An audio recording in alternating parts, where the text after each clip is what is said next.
Say hello to new functionality in Testomat IO, WebDriver IO support.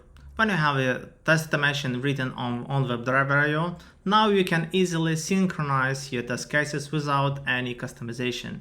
Just go to import your test cases, then you would need to follow the instructions, choose your project framework and a programming language. Then you would need to go and introspect your test cases. Once all your test cases are introspected, they just will be sent in a second to Testomat. Then you can go through and check what the implementation of your test cases do you have.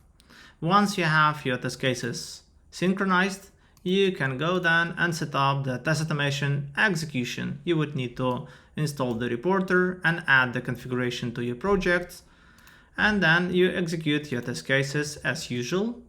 So then all the execution results will flow to the Testomat without any customization. You may see that test execution has been started and it started executing. We can go back to the test execution. So we can see that execution has been started and our results are flowing in real time. So we can open the WebDriver IO test cases and check why it was failed. So you have the implementation and you have the stack trace. You can also attach the screen recordings here if you would need to. So now you can use the full WebDriver IO support in Testomat.